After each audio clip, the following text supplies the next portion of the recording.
For anybody not familiar, my name is Eric Garcia. I'm one of the 3 conservation directors serving in central Nebraska right now. Thanks for joining us today. Today we're going to be going over some of the community gardens / donation gardens here in Grand Island, and kind of show you a little bit more of the history around it and how you can get involved. Some background of the organization that brought you all this is Conservation Nebraska. It started, they started a Common Ground program in 2016, which educates Nebraskans across the state about conservation issues facing these communities. So we kind of just host educational events like this and engage with the community and different stakeholders. So the Common Ground program has about 20 of us across the state of Nebraska serving in various communities, kind of bringing these educational events and just knowledge about sustainability, conservation work, and just different types of stuff like that. Just a side note, everybody is, all the attendees, none of your video or audio is working right now. So just, if you have any comments, just put them in the comment section on your screen. And then you could also leave some questions in the Q&A option.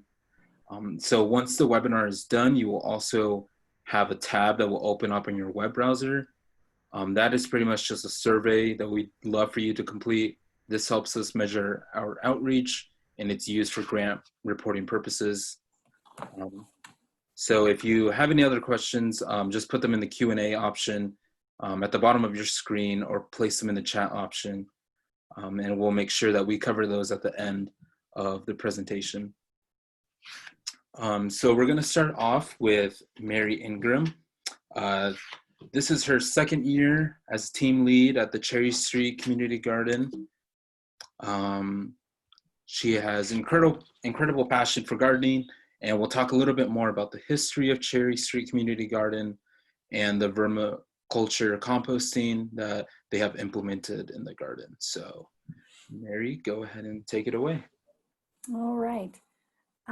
Well, like Eric said, I took over the leadership in 2018, but the garden was actually created in 2013, and it was the city councilwoman, Lynna D. Donaldson, that coordinated that effort.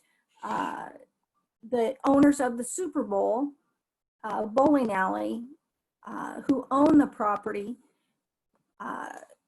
is one of our partners, and the Cherry Park Apartments are to the north, and we use their water to keep the garden thriving. When she started this, she had the Community Youth Council helping, Bullcheck Gardens planted the entry garden. I know that Lewis Greenscape, Ace Hardware, Walmart, they all joined in and contributed plants. So it was very much a community effort to get it started. She reached out to me and said, you know, she wanted help. And when I looked at the project, I saw 2 things that I wanted to have happen. I wanted to increase the number of people that were participating. There are 12 plots out there that are about 10 by 10 foot. And I wanted to see all 12 plots adopted. I also wanted to increase science education, which makes me chuckle because I am so not a scientist. I love to dig in the dirt, but science is not my love. But I did see that it is an opportunity to share science with children, and I wanted that to be a focus. So what we've done is we have now 12 either groups or individuals who have adopted, so we've reached that goal. And as far as science education, we have added a compost pile out there. And again, it's not something that I would have looked at it as a science, with a science mind, but it is very much how does the weeds and the produce and table scraps, how does that decompose and turn into good soil, is really fascinating. And I wanted children to see that.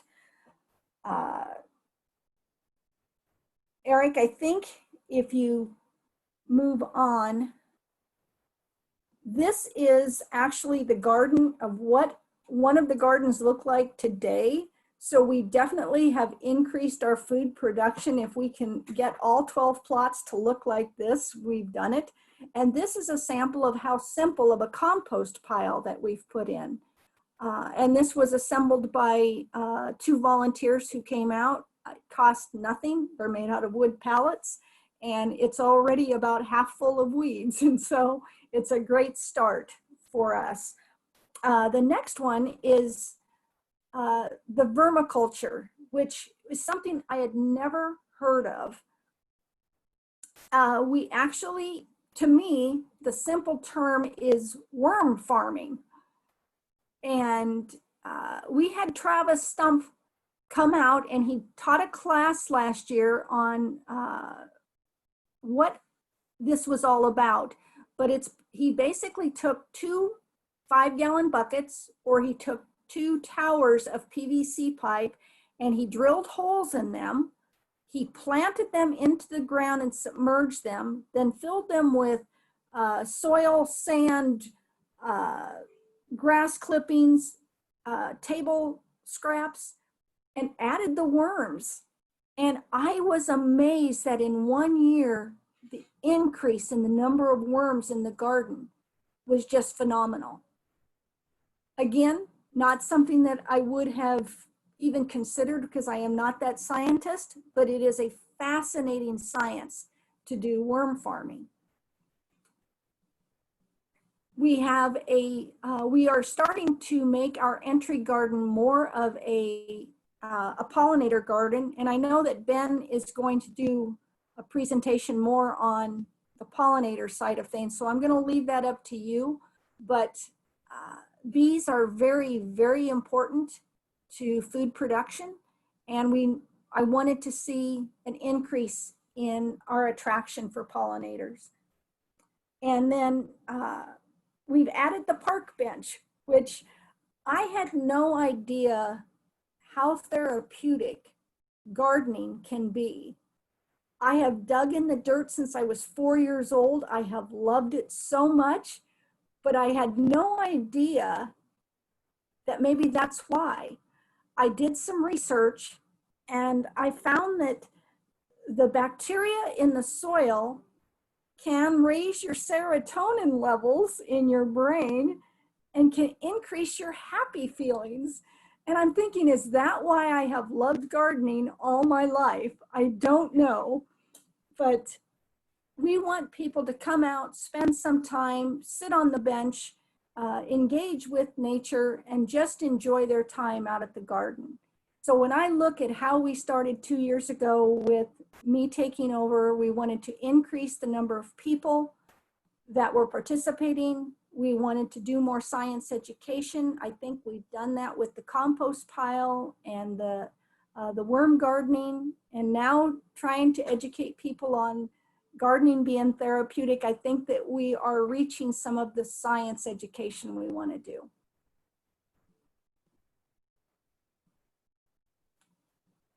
I'll turn it back over to you, Eric. Awesome, awesome. Thanks, Mary. So now we're going to go on with Ben Newton.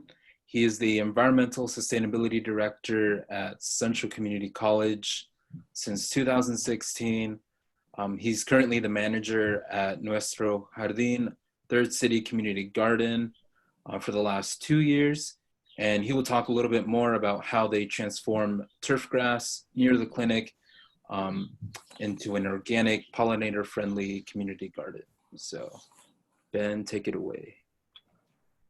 All right, thank you, Eric and Mary. Yeah, I guess first I'll go a little bit into my gardening background, and then I'll go into the history of the garden, the community garden, and how I got involved. So I'm an ecological gardener. I work with plant and insect relationships, and natural cycles. So many times I get comments on our community garden that, our garden isn't weed free, it's not pristine. But I feel like sometimes you have to have some weeds there. They're the skin of the earth. And also they help provide protection for the soil as well. So our garden is also full of spiders, crickets, flies, butterflies, moss, and a few gardener snakes that surprise you sometimes. So it's an interesting and fun place to be. My background, I grew up on a small farm in northern Iowa. We grew everything from sweet corn to beets to pumpkins. And then as an elementary student, I would even sell our produce at a local market. And they paid us for our sweet corn and our cherries. And so that was my allowance to go to the county fair every year, was working in the garden. And I thought almost every kid did that, but I found out that's not the case. So after I left the farm for the University of Northern Iowa, I no longer had my own plot or our own garden. So I still wanted to work outside, still wanted to be in the garden. So I worked in landscaping throughout Waterloo and Cedar Falls, Iowa. And then I still harvested, our produce back at my dad's farm. And then I would bring back enough produce from my dad's farm to give it to my friends at college because, we're all starving college students. We need some fresh produce in our lives. So I thought all my fellow classmates, at least a few of them had done that, but they hadn't. So then when I did move to the West Coast for about 8 years, and I was working, out there doing groundwater testing for a while. But then when I moved back to the Midwest, I had a small garden plot. My wife, she's from Chicago, and in the area that we lived in, it was mostly a Puerto Rican neighborhood, and there was quite a few community gardens in Humboldt Park. And so I found out that there was a lot of people in the neighborhood that had gardens and they had community gardens. And so I got back into gardening when I lived in the city in Chicago. And in these gardens, some people in the city of Chicago that had never gardened before, I found out I was giving out a lot of advice to some other gardeners. And so then I kind of got back into, the community garden scene rather than just having my own garden on the farm.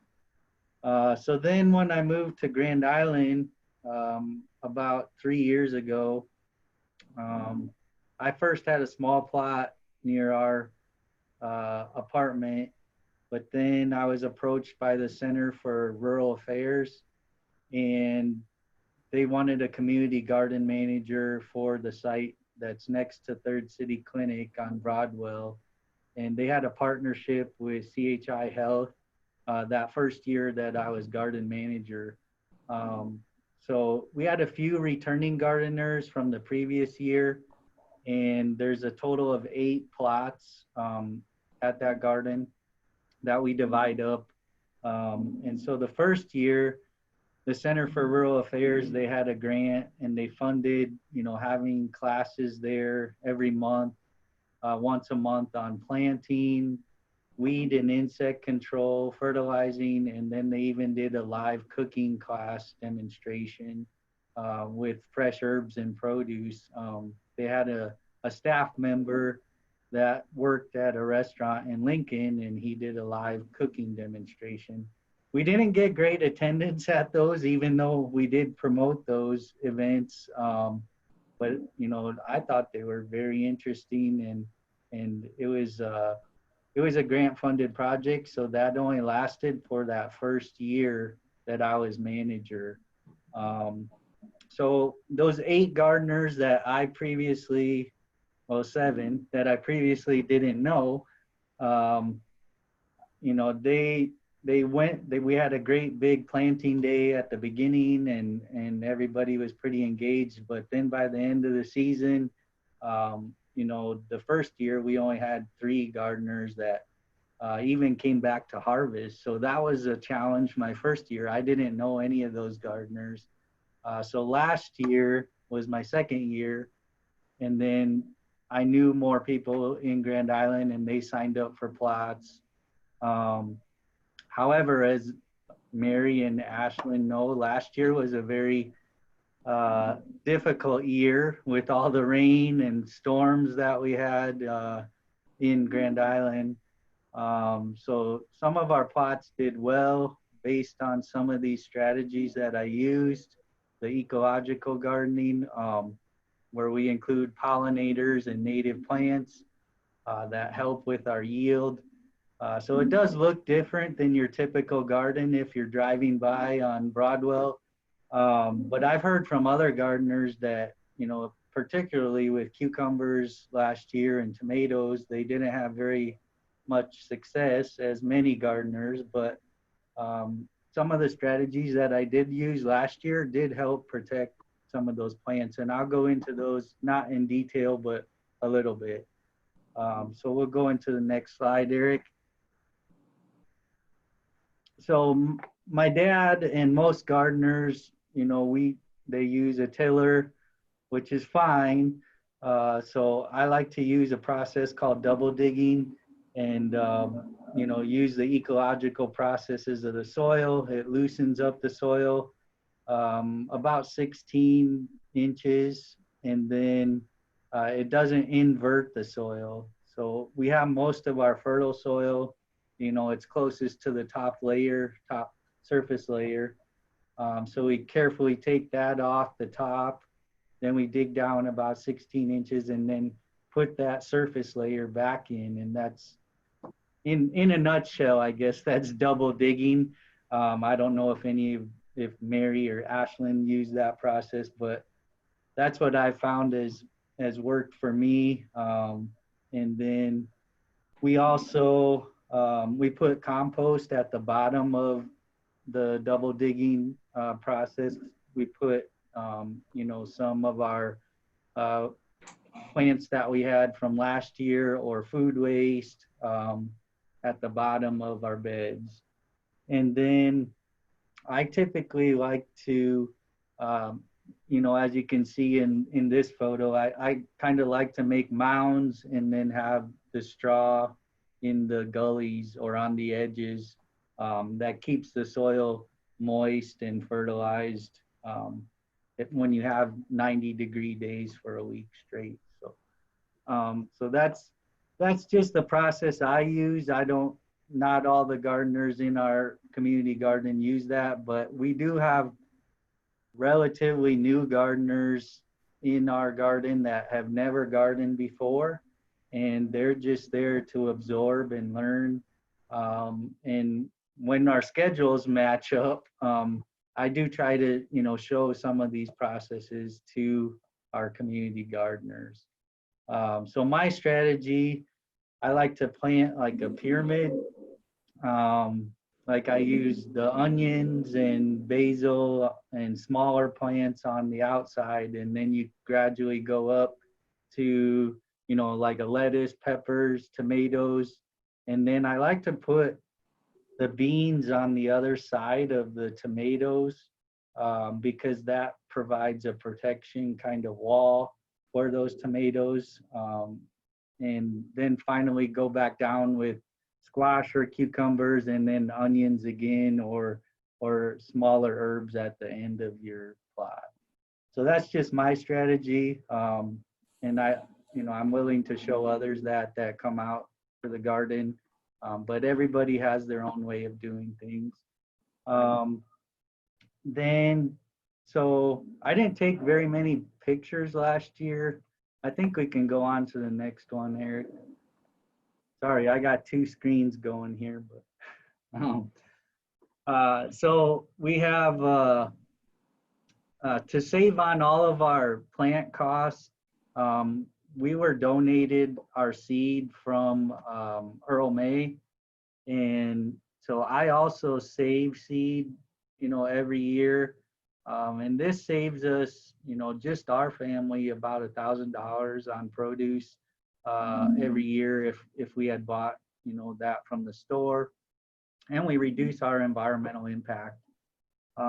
Also, I heard somebody say once, and I use it quite often. I steal their phrase, but they say if you raise vegetables to eat, those plants are only teenagers when you're eating those vegetables. But if you raise them to seed, you actually take care of the plants till they're in the nursing home, and then they're kids next year. So that's, I like to try to save seed as much as I can. But like I said, we do get seed donations as well. So that's beneficial. And that was from Center for Rural Affairs. They got those donations for our garden. So I still have seed that I give out to all of our gardeners. I don't know if I gave you any, Eric, yet, but I have some available. And so, like I said, I put the tomatoes in the middle, beans next to the tomatoes, and that saved, the tomatoes last year. I think we had a few storm events where we had those 70-mile-an-hour winds come through, and some of my tomato plants did snap, but having the bean protection in on the north side, that actually saved some of our plants from those intense storms. So that's just something I found just through trial and error that I found that works. Also, we put onions on the outside so we keep out some critters and insects, and we put basil as well. It naturally controls rabbits and squirrels. Even though we're in a very urban area, there are squirrels and rabbits around, but I really haven't had many issues with squirrels and rabbits because we've put, so many onions on the outside, and I'm hoping that's what's keeping them away. But we really haven't had too many issues. I've seen them in the neighborhood, but we've lucked out so far. Also, we put pollinators or pollinator plants throughout the garden, like marigolds. And then we also have one plot that's dedicated just as a pollinator plot.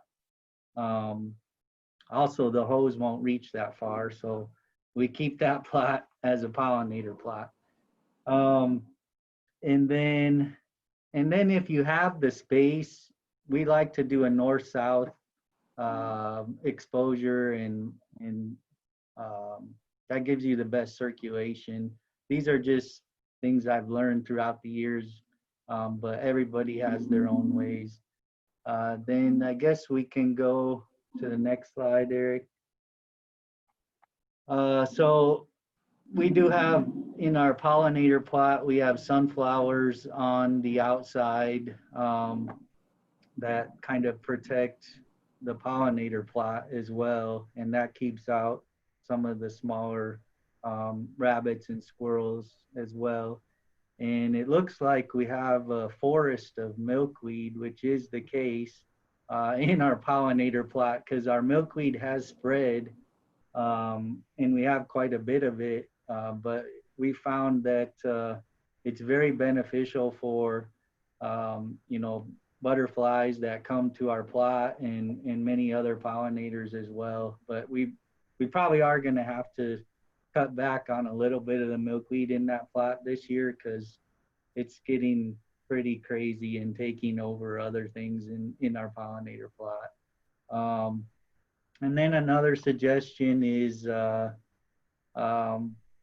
having overwintering plants that provide that habitat for those pollinators. So we did leave up the stalks of the milkweed, and we've left up our tomato vines as well. We kind of, when the season's over, we don't just till everything up again and put straw over it. We leave some of those things in place so that beneficial insects have a place to stay when it's 20 degrees out. So then that's another strategy we use. And then also we add compost, mulch, and leaves early. We used a rye straw. My first, or no, that was my going into my second year. We used a rye straw, and that really helped our soil because, like Eric said, we went from, you see that grass in the background? That's what this garden was before, and it was hard compacted. We even find, spark plugs and pieces of vehicles that come off of Broadwell maybe in the plot. So it was not very good soil. So we do have some yield strategies that we are using to grow this soil to be more fertile, because like my first year, it was not good soil, and now we're seeing earthworms, we're seeing more beneficial insects in our garden that we didn't have my first year. So I've seen the changes just in a few years. And then I don't know how much time I still have, but I can go on to the next slide. So this is our pollinator garden at the college. We did receive a grant for these plants, and it's a great place for our students and our staff to come. But this was a dedicated pollinator garden. It's not in a community garden. And we planted this garden kind of my first year when I was at the college, so in 2017. And, we've seen tremendous growth and, in a lot of different pollinators as well, visiting our garden every year. So it's a great place to visit. If you ever get a chance, you can stop by. I can give you a tour. And then also we had a beekeeping program at Central Community College, and this garden provides, bees, moss, butterflies, habitat that they didn't have before. And so this is over 6,000 square feet, and it's over 2,000 plants that we planted in this pollinator garden. But it's definitely something that we keep on top of because, it's not your typical garden. There's quite a few different species, and they're all native in this garden. And so from this garden, I've learned some techniques to put into the community garden. So that's a little bit about that garden, but if anybody wants more information, they can for sure reach out to me. We did have a landscape designer for this garden. It's Big Muddy Landscape, Big Muddy Workshop helped design this garden.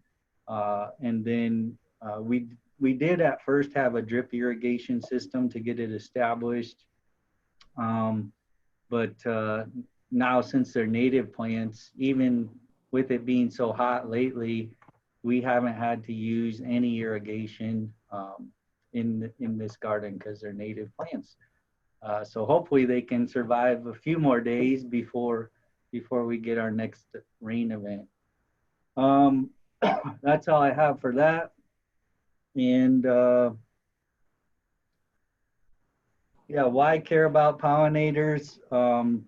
They're responsible for a third of the food we eat, 150 crops, and they all need insect pollination. So having that one dedicated pollinator plot in our garden, which may not look like your typical garden to some folks, it helps provide our garden with beneficial pollinators. So maybe that's why, last year we didn't have an issue with cucumbers. We didn't have an issue with tomatoes.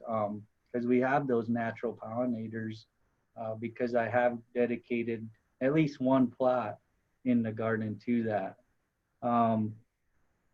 So do I have another slide? Maybe. Oh, yes. And so that's just kind of the basics of pollination. And, you know, who are the pollinators? There's bees and wasps, moths and butterflies and caterpillars, and butterflies and flies are also pollinators. And beetles are a great pollinator as well. So that's all I have, but I do have, maybe that's the next slide. If anybody wants to see, we do have a YouTube video that our marketing department put together. It's about 15 minutes. If you want to just copy this link, and then you can check it out in the future. But you don't have to watch it right now. I can turn it over to Ashlyn. Awesome. Thanks, Ben. Yeah. So yeah, our final speaker for this evening is Ashlyn Mayer. She's currently the Nutrition Education Program Assistant with the Nebraska Extension here in Hall County. She also manages the Hall County Growing Together Nebraska. She's a project lead in that since 2017. And she'll talk a little bit more about this program and all the wonderful things that they do to provide fresh produce and the Grand Island community. So go ahead, Ashlyn. All right. First, I want to say thank you to Eric for putting all of this together, and to Mary and Ben for giving great presentations and sharing your information with us as well. So I am going to talk about our Growing Together Nebraska donation garden. Eric, you can go to the next slide. So this isn't a typical community garden. It is a donation garden, so we don't have plots or anything like that. And the people who are receiving the food aren't the ones that are actually working out in the garden. So Growing Together is a multi-state SNAP-Ed or Supplemental Nutrition Assistance Program education project. It connects extension staff, so that's what my job in this project is. We have active extension master gardeners that are involved in the project. We have local community volunteers, local community organizations, and all with the goal of increasing food security and then the access to fresh and local produce for families and individuals who are food insecure. So Nebraska has been part of this project since 2016. When we first joined, we were called CHOW, or Cultivating Health Our Way. So it's kind of changed and morphed. We're Growing Together in Nebraska now. So there's different states that are involved with this, and collectively all of the states in 2019 donated 169,427 pounds of fresh fruits and vegetables to those who need it. So it's been a great project so far. Eric, you can go to the next slide. So kind of the timeline of our garden. So this is our 4th year in production. We started in 2017. It's one of 15 donation gardens across the state of Nebraska that's under this project. Last year we donated, or altogether, we have donated 7,900 pounds of fresh fruits and vegetables to Hope Harbor and Third City Community Clinic. So those are have been great partners with us. We take our produce there. They're always happy to receive it. It goes out in different ways at both of those agencies, but it definitely gets to the people that need it the most. So our garden is located at Heartland Lutheran High School, and we have plants that have been donated from Earl May for the past 2 years. So huge thank you to them for helping us get our project in the ground. And we also just have different volunteers that help and have contributed things to our garden. Our garden changes every year. So in 2018, we installed a solitary bee hotel. And so we've had solitary bees and wasps in our garden, which has been great for pollination. Last year, we put in a compost bin, which has been great as a place to kind of store that stuff that doesn't usually get used or just gets thrown away. And then we can turn it into that soil to help us later on. We also had an irrigation system put in with Farm Credit Services of America funds last year. So that's been a huge help where we don't have to go out there and water by hand. We can just turn that on and get it watered. And this year we added 3 raised beds to our garden, which we're hoping will be a huge help with having some things grow. This year we have cauliflower and broccoli in 1 bed and then green beans in our other 2 beds. So I'm excited to see what happens with that this year. In the past, we planted both cool season crops and warm season crops. This year, just due to everything that's been going on, we weren't able to do that. So we just have those cauliflower and broccoli plants. But we do have a lot of warm season crops. So we have green beans, cucumbers, cherry tomatoes, slicing tomatoes, sauce tomatoes, eggplants, cantaloupe, watermelon, butternut squash, spaghetti squash, yellow squash, zucchini, hot peppers, sweet peppers, and pumpkins. And then we also plant a border of blue Hubbard squash as a trap crop. So this helps to control our squash bugs, our squash vine borer, and some of the cucumber beetles that are out in the garden so that we can protect the plants that we're growing for food just a little bit more. You can go on to the next slide. So if you're interested in being a part of our project, you can definitely get a hold of me, and I can, if you are wanting to work in the garden, we're definitely always welcome to have volunteers in there. We're out there on Mondays and Thursdays harvesting the different fruits and vegetables. We also have a lot of maintenance that we're doing right now. We planted a few weeks ago, and so we're making sure that the plants are growing how they need to grow. We're putting down newspaper and then grass clippings as our mulch in the garden, so that helps to keep weeds down. And then we're just doing some maintenance around the garden as well. Another way that you can help with this project is by donating fresh fruits or vegetables from your own garden if you have extras. So if you are wanting to donate fresh fruits and vegetables, you can drop them off at the Hall County Extension Office over in College Park. You can do that Mondays or Thursday mornings from 8:30 to 12, and then they'll go along with the produce that we get out of the garden, either to Hope Harbor or to Third City Community Clinic. Due to safety concerns, I want to say that we can only accept fresh produce, and also if you have been sick or not feeling well, to not donate any of the food that you've been in contact with. And then the last slide there is just my contact information if you have any questions or want to get a hold of me. So thank you again for allowing me the time to share about this.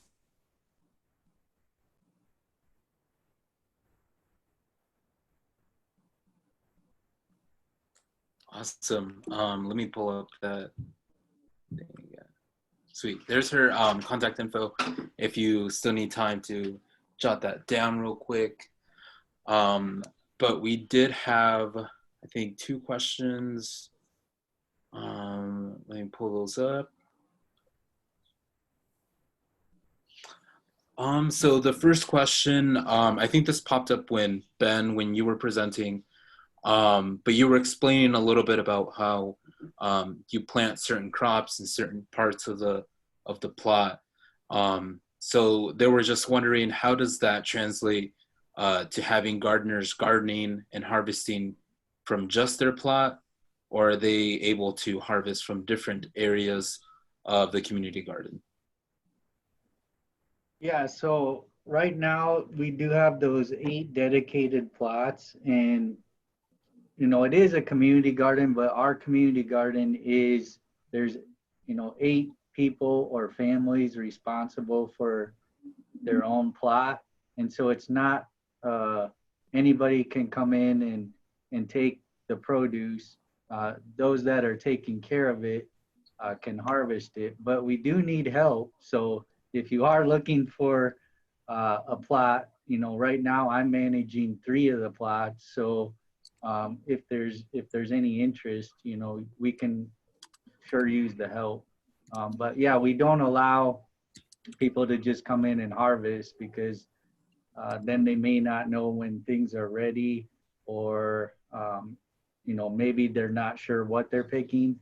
And so, you could talk to me if you're interested in having a plot. And then, I could show you some things. And then we also do donate some of our produce, or we have in the past, to Third City Clinic as well. But that's great to know, Ashlyn, because we had some produce last year that, you know, I was giving to students and to families. But, you know, maybe, you know, this year with the pandemic, you know, it's kind of harder to reach students. They're not on campus. So, you know, that could be a great option as well, to just drop it off at Extension. Awesome. Also, they were wondering who takes care of the pollinator garden at CCC? That would be my small staff and myself.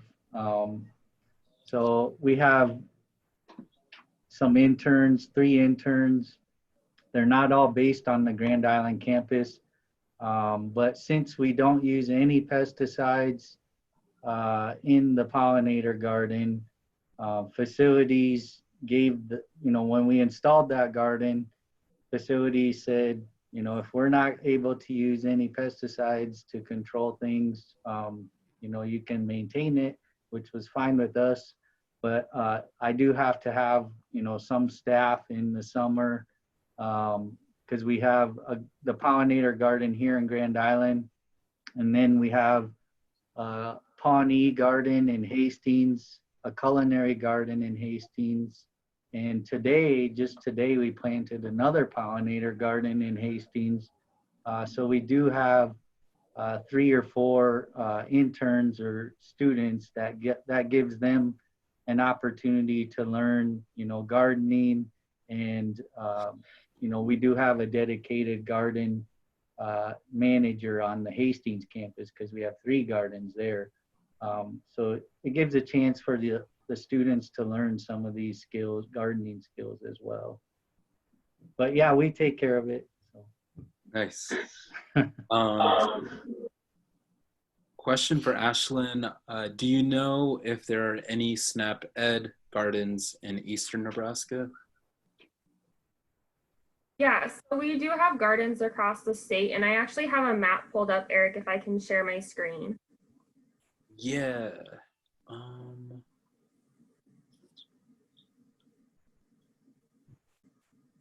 So I don't know how eastern you're looking for, but there are some other ones.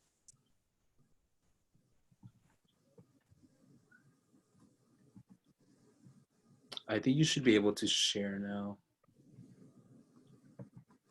Okay.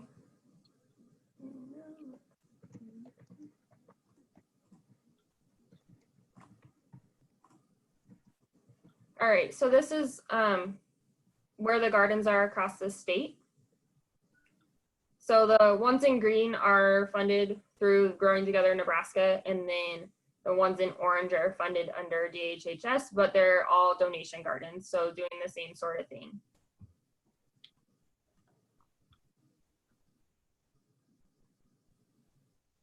And then I can stop sharing so you can go back to the other one, Eric. Okay.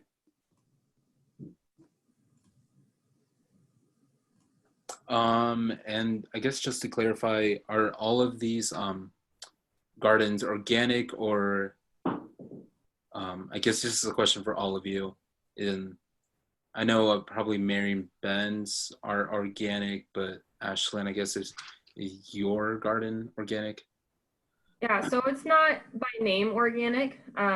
We haven't had to use anything on it to help control things. So I guess in a sense, yes, it is, but not, it doesn't have to be. Okay. Now, we're not certified organic, but I call it an ecological garden. Because it's expensive to be certified. Yeah. See other questions.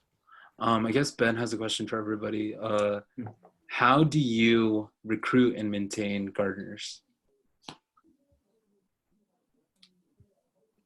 So with our garden, we have a partnership with the Extension Master Gardeners, and that has been a huge help for getting people to be out in the garden. To keep their certification, Master Gardeners have to spend 40 hours of volunteer time throughout the year. So that definitely helps. We have quite a few that have either been with us the entire time or that keep joining or and are helping with the garden. So that definitely helps. And then I know a lot of people that I'm just like, hey, you should come help in the garden. And then they come, and that's how I get volunteers to come out and help. So that's kind of how we've maintained and recruited gardeners. I think for us, it was just a matter of education. I reached out to a lot of the nonprofit organizations, asking them if they wanted to be a part of this. They said yes. I had some individuals that live in the neighborhood that wanted to be a part of it. They joined in. Actually, this year with the COVID, lockdown, I think we had a few people that were, if somebody backed out, they wanted to come on. So when this is all done, I may share some names with you, because if you have some spots or need some additional help, you may get some help from those people. Oh yeah, that'd be great, because yeah, we have a couple of spots. I've already planted some things in those pots, but yeah, we need the help for sure at our garden. Well, I'll certainly share that information.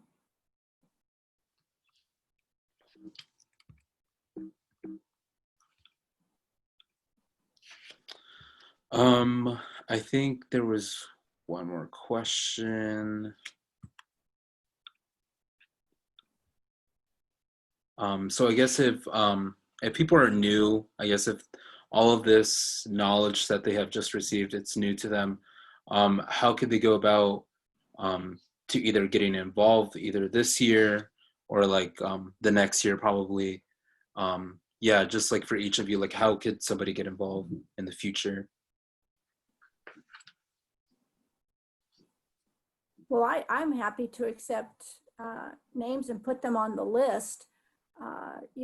Seeing that there may be some, the way that some of the gardens are done, we have it similar to Ben's as far as they kind of adopt their own plot, but maybe we'll have 1 or 2 plots in the future that we make it more of a community effort where lots of people can contribute. I don't think that we would be totally against looking at that. So definitely, I know too that I have thought about extending our garden and making a, how come I can't think of what you call it, like with fruit trees and, really expanding what area we have. But with the new ownership of the Super Bowl, that is something that I'd have to have clearance for to do. But I think that there is definitely room for growth out in our area. Yeah, and then as for people that want to get involved, they can just reach out to me directly. My full name is my email. So it's just Benjamin Newton at cccneb.edu. You can reach out to me that way. But I have had some gardeners that are just driving by on Broadwell and have stopped in and asked me, how can I get involved with this garden? And that turned into, do you want to plot? So we had, a neighbor that last year he had a plot, and so he was right across the street, which was great, but they moved this year. But then also I had, other people that were just driving by and they're like, we see you out here quite often. How can we help out? And so then I gave them their own plot. But like I mentioned, we had, I think this year we have 3 brand new gardeners that have never had a community or been in a community garden or really even grew too much at all. And, I just spend a couple hours with them, help them get started planting and everything. And then I kind of let them take it over. I just show them what I do, or, some strategies that I use, hands-on when I'm there on site. And so just reach out to me if you're interested, because like I said, I'm I have 3 pots right now, which I don't mind, but I could use the help. Yeah. Yeah. And I'm sorry. go ahead. No, you're good. You're good. Good. Okay. Yeah. Like I said, if you're interested in helping with the Growing Together Nebraska garden, definitely reach out to me. Again, it's not a community garden in the same sense as like Mary and Ben's are, but always looking for volunteers there. If you're not in Hall County and are interested in starting this in your area, reach out to your local extension office, and they can see how we can get started. It would be more for next year, as our grants are already in the works right now. But yeah, if you have any questions about it, you can definitely reach out to me. And Eric, anyone who wants to get a hold of me, they can reach me at volunteernebraska@gmail.com. Okay. For sure. I'm going to put that in the chat. Wasn't sure if it was okay or not. But... Yep, absolutely. Okay, awesome.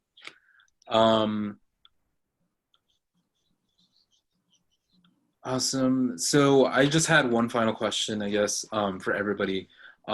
Because you work with so much like produce and like excess produce and stuff like that, you grow your own food. So what is like one dish or favorite recipe that you guys make from the produce that you grow? Oh, fresh salsa at the end of the year. There's onions, tomatoes, and peppers. There's nothing better. Yeah, Mary took my answer. That's also, I like really hot salsa. So I make a mean habanero salsa that is my favorite. You might have to have sour cream with it, but it's good. So. Yeah, I just love eating everything out of the garden. I think my favorite though would either be grilled zucchini or spaghetti squash, and using that instead of pasta in dishes. Ooh, that sounds really good. I think too that you cannot bypass dehydrating Tabasco peppers, because that is something you can cook with year round. Yeah.